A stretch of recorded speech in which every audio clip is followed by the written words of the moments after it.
आम्ही हा मोर्चा आम्ही काढत आहोत। हा मोर्चा निघेल शिवाजी पार्क शिवतीर्थावरून हा निघेल आणि हा मोर्चा जाईल सिद्धिविनायकाच्या इकडे। तिथे जाऊन आम्ही देवाला साकडं घालणार आहोत की या सरकारला सुबुद्धी देऊ आणि याच्यासाठी म्हणून तिकडे आम्ही त्याची सांगता करणार आहोत। आणि हा आत्ताचा आमचा कार्यक्रम आहे। मला वाटतं पुढे मी कालच दिल्लीला जाऊन आलो, माझ्या आधी अमित पण जाऊन आला। आपल्या माध्यमातून ही दृश्य संपूर्ण जग पाहत आहे। एक गोष्ट नक्की की हा विषय केवळ नीटच्या परीक्षेपुरता मर्यादित नाहीये। कारण ज्या वेळेला मी गेलो, माझ्यासोबत संजय राऊत होते, अनिल देसाई, अरविंद सावंत ही सुद्धा मंडळी होती, खासदार होते। आणि त्या गर्दीमध्ये एक व्यक्ती राजा तिकडे संजयला असं भेटला की त्यांनी सांगितलं, त्यांनी विचारलं की आप कहाँ से आए हो। संजयने विचारलं, तर मैं बिहार से आया हूँ लेकिन मैं हूँ तो मध्य प्रदेश का। तर तो काय विद्यार्थी वाटत नव्हता, पण मध्यमवयीन तरुण होता। त्याला विचारलं आप क्यों आए हैं, तर त्यांनी सांगितलं की माझा व्यवसाय नीट चाललेला होता, माझी रोटी व्यवस्थित चालू होती, पण नोटबंदीच्या वेळेला माझी पूर्ण उद्योगधंदा रोजीरोटी उद्ध्वस्त झाली आणि तो राग व्यक्त करायला मी आलेलो आहे। म्हणजे हे एक निमित्त झाले असं म्हणा पाहिजे तर, परंतु हा गेल्या काही वर्षातला राग हा आता उफाळून वरती आलेला आहे।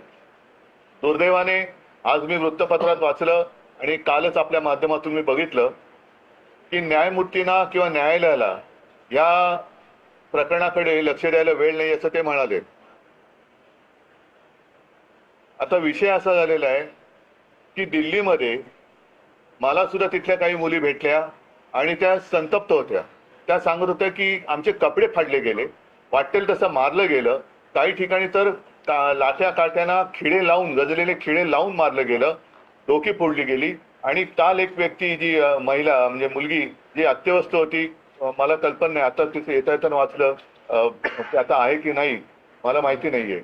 तर एक एक एक एक एक एक असे अत्याचार वाढत चाललेले आहेत। न्यायालयाला कबूतर, कुत्रे यांच्याकडे लक्ष द्यायला वेळ आहे, पण कॉक्रोचकडे लक्ष द्यायला वेळ नाही, हे दुर्भाग्य आहे।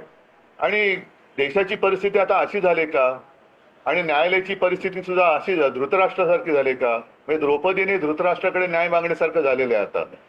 मधल्या काळामध्ये चंद्रचूड यांनी न्यायालयाच्या न्यायदेवतेच्या डोळ्यावरची पट्टी काढली होती, ती न्यायदेवतेने परत पट्टी बांधली आहे का आणि कशासाठी बांधलेली आहे, हे एकूणच जे चाललेलं आहे हे सरकार आता कोणाला आपलं वाटते असं दिसत नाहीये। कारण मी ज्या वेळेला तिथे पोहोचलो तेव्हा जसं आता राज म्हणाला की आता विषय केवळ धर्मेंद्र प्रधान यांच्या राजीनाम्यापुरता नाही, तर ह्या मुलांना, या विद्यार्थ्यांना आता हे सरकार नकोसं झालेलं आहे। हेच विद्यार्थी होते, हीच मुलं होती ज्यांनी अच्छे दिन याची अपेक्षा करत ह्या सरकारला निवडून आणलं होतं, पण हे सरकार निर्दयीपणाने वागतंय। पंतप्रधानांनी आज एक काय ट्विट केले, तर म्हणजे त्यांनी जाऊन बोलायला काय हरकत नव्हती। म्हणजे याच्यामध्ये कमीपणा बाळगण्याचं काही कारण नाहीये। आपली मुलं आहे, आपली जनता आहे, यांच्याबरोबर चर्चा करायला कमीपणा वाटण्याची गरज नाहीये।